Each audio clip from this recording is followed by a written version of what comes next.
Welcome to Unscripted Journeys, the career journey series where we sit down with the leaders behind our organization's success to explore their journeys that shape their careers. I'm your host, Chelsea. In each episode, we speak with leaders across the business to uncover their experiences, decisions, and lessons that have defined their leadership paths, as well as the advice they have for the next generation. Each conversation is packed with honest reflections and key takeaways you can bring into your own career. Let's get started.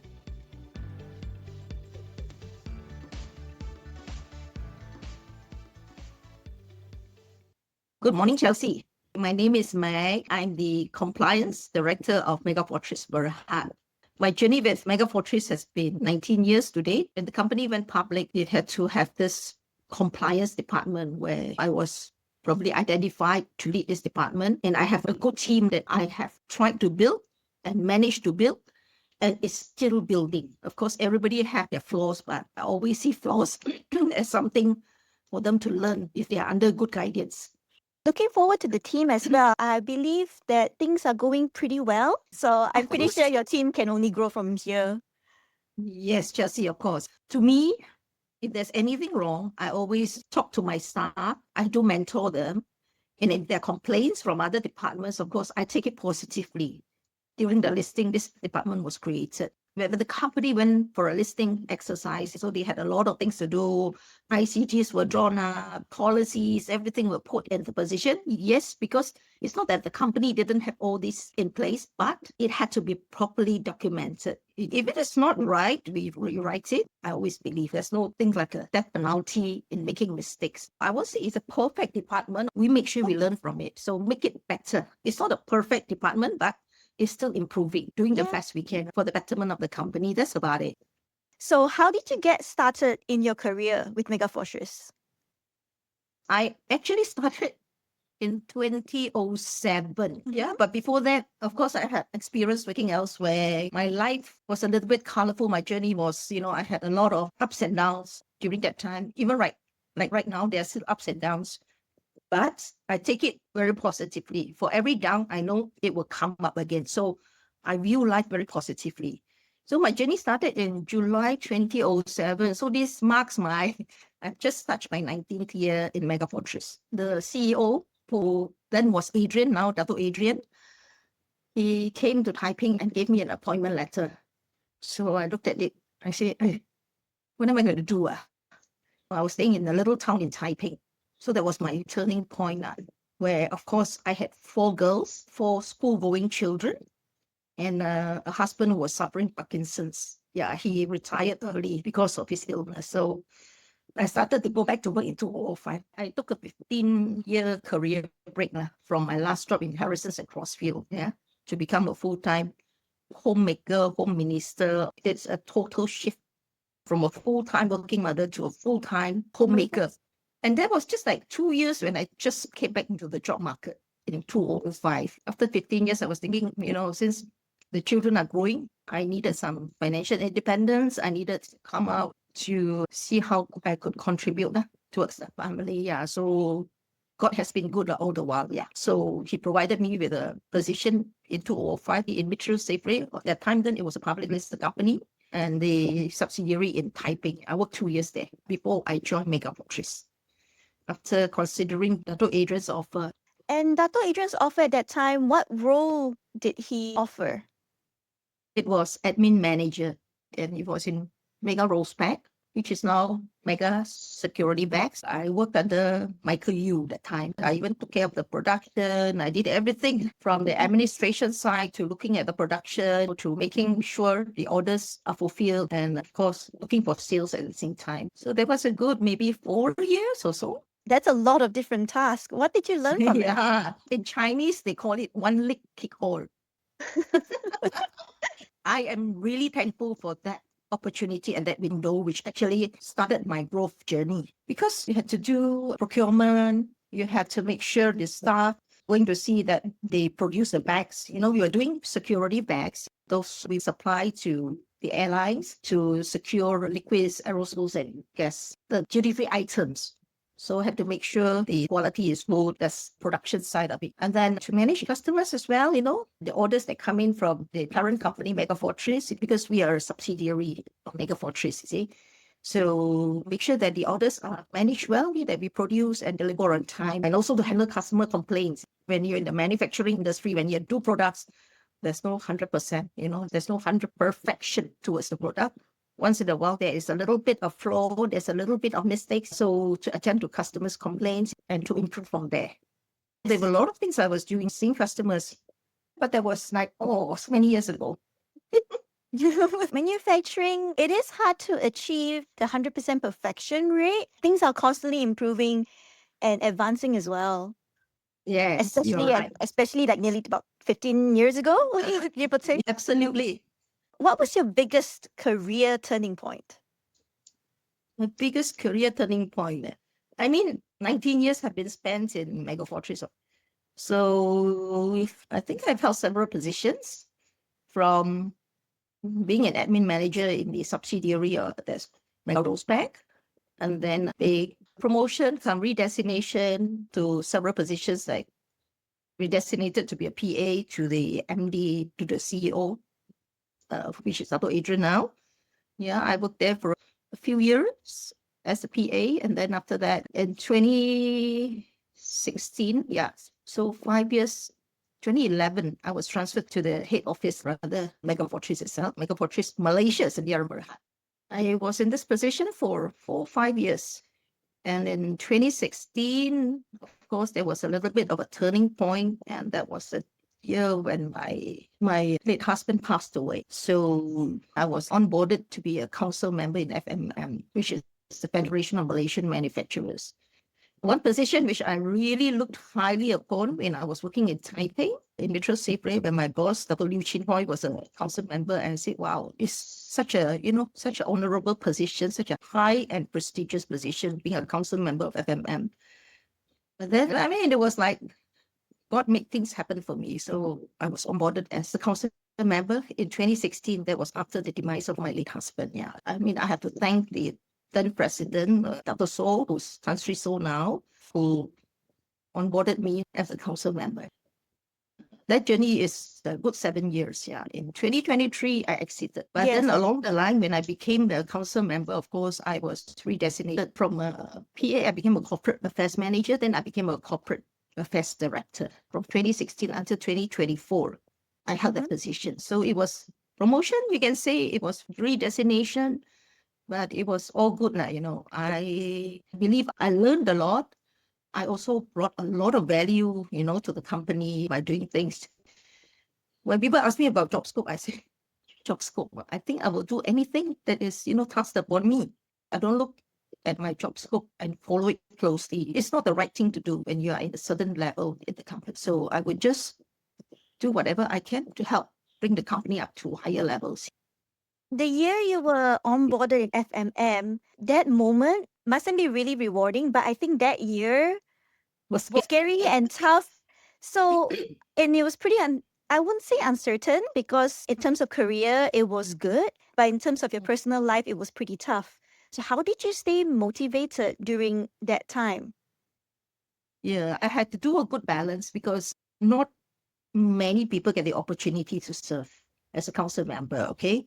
So, of course, it did take up a lot of my time serving out there, because we are elected for a reason, not to be sitting there for the position, but to serve and to grow the federation. So, yeah, my forte was more on recruitment.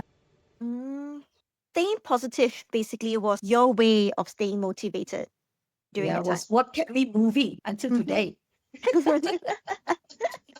Yeah. I don't take mistakes as a failure. I take it as a learning curve, as something that I need to improve upon myself, you see. Learn from it and move on. Everyone makes mistakes, for that matter. Yes, of course, I make mistakes. I learn from it. I don't drown myself into it, drown myself into the mistake, but I pull myself up and move on and seek advice and learn. That's all. To err is human. We can always learn from mistakes. Yes. I love that one, Josie. What skills did you acquire along the way that you didn't think you would have needed. Like you didn't expect you need it, but throughout the whole journey, you learned this and then it somehow really helped you. Yeah, of course, the opportunities were there. I get to meet a lot of people, the networking skills, the communication, and how I brought it back to the company, the relationships built, yeah, especially the networking skills. Because from there, it did actually bring a lot of positive stuff. And when you can network, of course, when I build relationships, I embrace it. I always believe leaving a place, you have to leave in good faith, because my last position in Taipei, where I was the PA to the group CEO, I was telling my boss, wow, everybody leave, they have a farewell party, they have a farewell dinner, but why wasn't I given one? You know what he told me? Mhm. He said, no, giving you a farewell means bidding you goodbye. But for you, it's special. The door is still open. So you can come back to Taipei, walk to the office, say hello to your colleagues. You are still very welcome. So to me, the networking was important and I embraced it, which actually brought a lot of value to right now and help in my work, in my dealings with the government departments, in all the licensing applications and whatever, immigration, you name it, to the police, to immigration, to customs, whatever issues or whatever applications or little challenges that we face, I'm able to handle it. The skills that actually came while I was serving out there. That's quite amazing because I believe when you first started, it was a PA, right? Secretary. So it's a very personal kind of job. It's a very closed off kind of environment. You pretty much work with your direct superior as well as trying to arrange and organize the schedules and documents for the person. Yeah. Learning the skill to network and then being able to connect with so many different people from different backgrounds and different companies, it's a very big difference, I believe. Yes, of course. I never expected that actually in my journey. but, Yeah. but because he puts me in places, in marketplaces where he feels that should be the place he want me to be his light and salt. Yeah. I'm very thankful for that because not everyone gets that opportunity, honestly. And even, if they're given the opportunity, they may not be able to do what I'm able to do, honestly. I'm not bragging here, but, it's the skills, the empowerment of the skills. Yeah. What would be the most rewarding part of your career then? You're already so accomplished, a very positive and bright person. What would you say is the most rewarding part of your journey? Working in Mega Fortris for 19 years and seeing the growth, the trajectory, and being part of the journey to be where it is now, I feel I'm very happy to have contributed that little bit towards the success. And that's the rewarding part, especially when it comes to applying for licenses and all these things. Getting to know the people and also building a certain reputation or branding for the company. Some of my colleagues who goes out for trainings, for events, and they mention Mega Fortris, the first thing they say, oh, I know Meg. I think this is a bit funny to me, but it's the kind of achievement, or rather, that people mention Meg, oh, she's from Mega Fortris. But I'm a little bit privileged because in my position and serving in several of the associations, for your information, I'm already out of FMM since 2023. I exceeded when I peaked. I assumed the role of chairman for Selangor and Kuala Lumpur position for 1 year. When the then chairman, Ms. Michelle Ha, vacated the position, there was 1 year left. So after that, all the messages congratulated me. So I was thinking, oh, what? They have to say, oh, yeah, our new chairman. It was like, hey, I never asked for, and I don't want positions. I just want to serve. Given that opportunity, of course, I did my best for the association. In that 1 year, of course, it was very rewarding. The branch had the membership growth award. I think in the history of being the biggest branch of FMM, it would never have happened, but it happened during my 1 year tenure. So that was quite an achievement, not for me, but it was all for the staff who had been working so hard in the Selangor and KL branch, and I was very happy for them. The next year was election, of course. I won't retain my position because it was a heavy task. And the timing was so good. Also, company was also going for a listing. So I think, I needed to spend more time to build the department. Yeah. So more time was needed. So I exited in 2023 or 2024 from FMM. Yeah. But then I was also serving in another association, which is MCMTC, Malaysia Consortium of Mid-Tier Companies. I was just a normal council member. Yeah.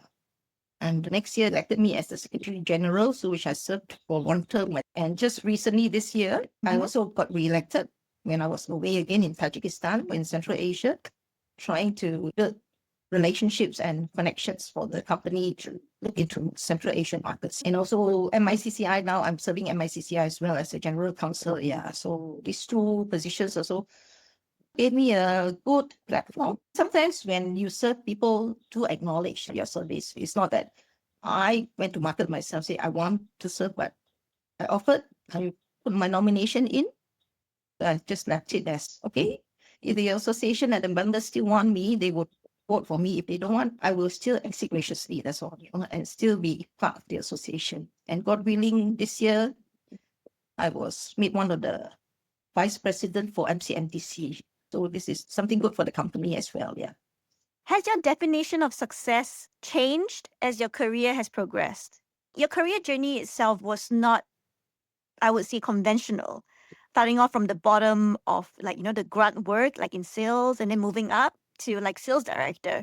Rather, yours has changed from being a secretary to admin to being a PA again, and then managing corporate affairs, and now you are a compliance director. So the direction of your career has changed in so many ways. Did your definition of success change as your career progressed? During my younger days, early in my career, success to me was like promotions, titles, financial milestones, increments, and all those. As you moved on, there are different things you value in life: family, friends, working colleagues, and of course, family comes first, right? Your family is successful, you don't have to worry about family, and you get put your heart and soul in their work. So to me, today's success is about creating a positive impact, helping others, maintaining meaningful relationships, leaving footprints and legacies that people remember you, even the day you say goodbye to everyone. That is success to me. And having peace of mind and fulfillment in everything I do. And the most important thing is health. You can have all the money in the world, but you do not have the health to enjoy it. Yeah, if you're financially very successful, but personally, this is where the lack is, not where you don't have the good health to enjoy your wealth. To me, success is health, family, friends, and colleagues, and also to be able to contribute when you're still working. I like how definition has evolved beyond titles and achievements. But it is pretty good though. I do like that it's beyond title, achievement, and monetary values. Because in life, I've been through a lot, honestly. So when you see, especially from when you experience death of loved ones, all these, the bittersweet cup of life I have really experienced, and I'm very glad to have gone through this journey. So to me, success is being able to handle your life and to move on and to be able to find a balance between your work and your life contentment. That's all. Previously, I used to think about everybody else except myself. Then I realized there's come to a time that I need to love myself. I need to pamper myself, go for short breaks, go for holidays, embrace the children, my grandchildren, and all. So these are the things that actually give me the really kind of happiness. That experience probably influenced your mindset. Yes, of course. I want to ask, who has been your biggest source of inspiration? Of course, my parents, I honor them. Yeah, now it's my own family, my 4 daughters, my 2 sons-in-law, my 5 grandchildren. Yeah, these are the people. They are the biggest inspiration, because family, no one can replace family, let me tell you that. Yeah. Then, of course, when you're working, Then comes your colleagues and your friends. Friends are also very important because without them, sometimes you still need to have some girly times with your good friends, your classmates. I do have my girly friends since my standard 2 days, so I really embrace friendship. We still hang out. These are the things I treasure in life. That's wonderful. With such a demanding career, how have you managed to maintain that balance between work and your personal life? Yeah, one thing, work is work. Personal life is also very important. So do know how to set time for work, time for play, time for exercise, and time for everything. Prioritize what truly matters. Because at the end of the day, not everything is urgent. Make time for family, friends. Enjoy simple things in life like meals, coffee together. And also, most important, take care of our health. Go for regular annual checkup. That's my advice. Those are great reminders.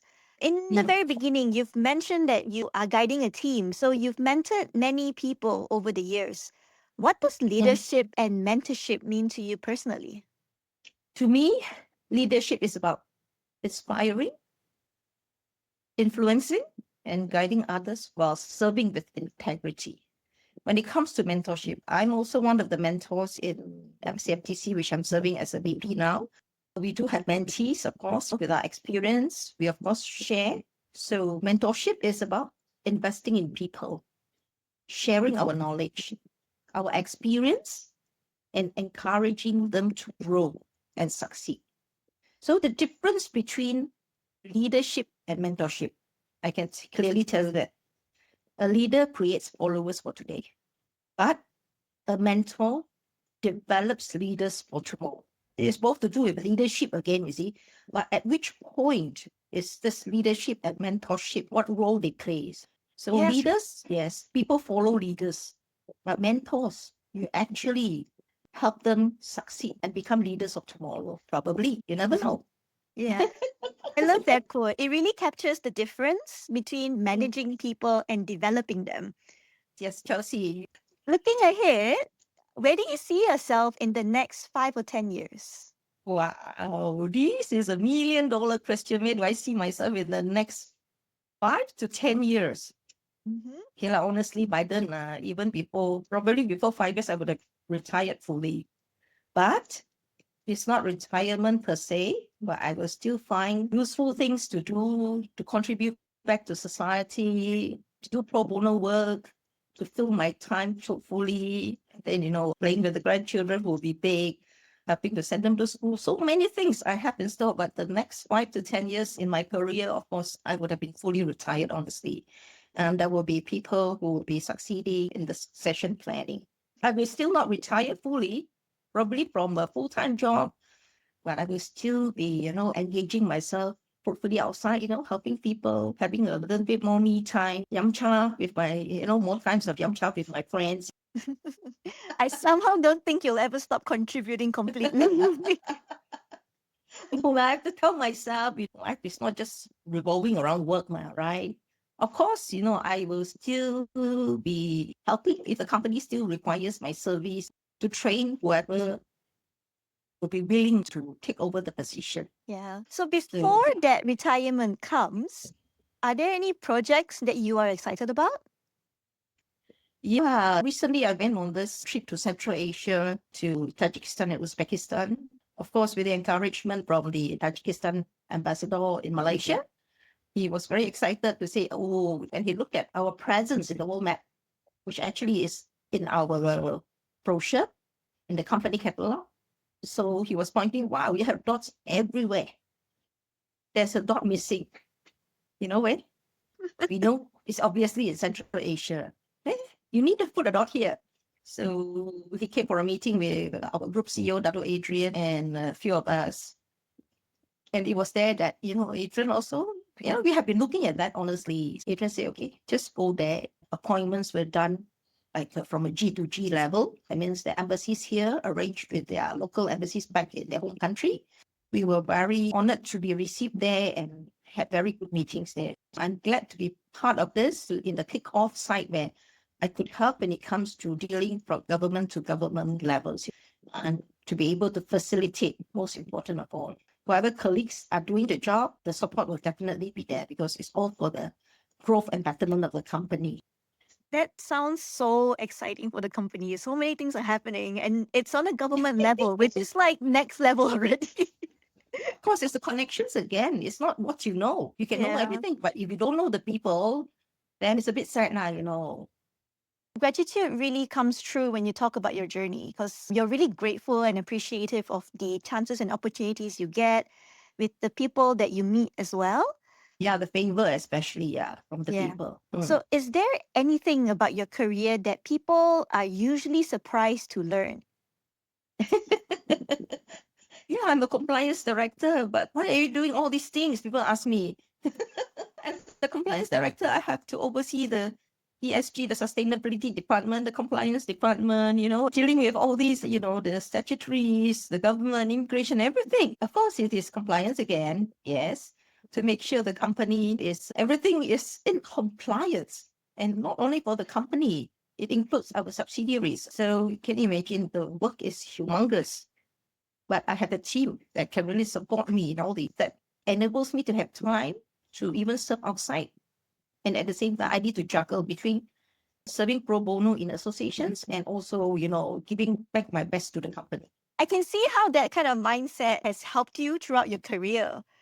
Whatever challenges or issues that come your way, you will still somehow be able to overcome it, and it will be a thing of the past. I have a very simple philosophy in life.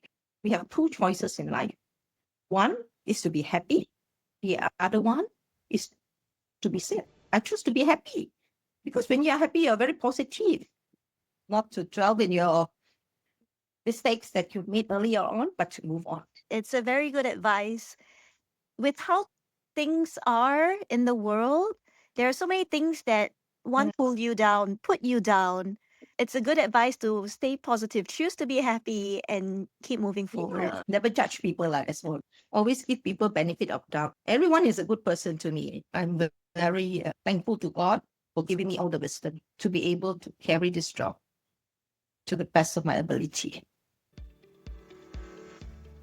After listening to Mac's story, there were a few things that really stood out to me. I think the first one is that your career doesn't always have to be a straight line. Mac's journey is actually a really good example of that.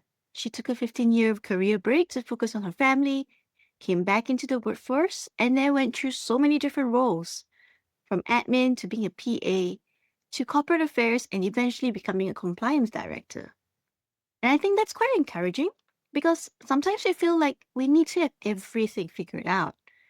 Like, this is where I'm going, this is the position I want, and this is how I'm going to get there. But her story shows that sometimes you just take the opportunity that comes your way and you grow from there. She said that she doesn't really see mistakes as failures. She sees them as a learning curve. And I think one thing she kept coming back to was basically learn from it and move on. Which sounds simple, but I think it's actually quite difficult to do sometimes. We can spend so much time thinking about what went wrong or what we could have done differently. But her approach is more like, okay, it happened. I've learned from it, so what's next? And I think that's something we can all take into our careers. She mentioned that she never really liked saying, this isn't my job. Instead, if something needed to be done, she would figure it out, ask for help if she needed to, and try to make it work. I believe that's how you actually pick up skills that you wouldn't necessarily get from your job description. You might take on something thinking, okay, why am I doing this? But later on, you realize actually that experience helped prepare you for something much bigger. For Meg, networking isn't just about knowing people or collecting contacts. It's really about building genuine relationships and treating people well. She talked about leaving workplaces on good terms and keeping those doors open. And I think that's such a great reminder because you never really know when you're going to cross paths with someone again. The person you're working with today could be a colleague, a client, your mentor, or even someone who helps you years later. So, how we treat people really does matter. And then there's the part about leadership and mentorship. She said, a leader creates followers for today, but a mentor develops leaders for tomorrow. It shows that leadership isn't just about managing people, it's about helping people grow, sharing what you know, and hopefully preparing them to become leaders themselves one day.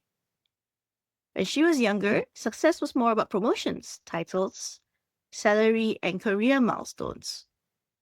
But now, she talks about success in a very different way. It's about family, it's about health, it's about friendships and relationships, it's about having peace of mind, helping other people, and knowing that you've made some positive impact. And I think this something that really stayed with me because sometimes, especially when we focus on your careers, it's very easy to think that success means getting the next promotion or reaching the next level. But Meg's story reminds us that there's more to successful careers than just the title at the end of your name. It's also about the people you meet, the relationships you build, and the lessons you learn, as well as the impact you leave behind. So, if I had to sum up my biggest takeaway from Meg's journey, I'd say it's this. Be open to where your career takes you. Don't be afraid of mistakes. Take opportunities when they're outside your comfort zone. And more importantly, keep moving forward. Because you never really know where the next opportunity or the next chapter is going to take you.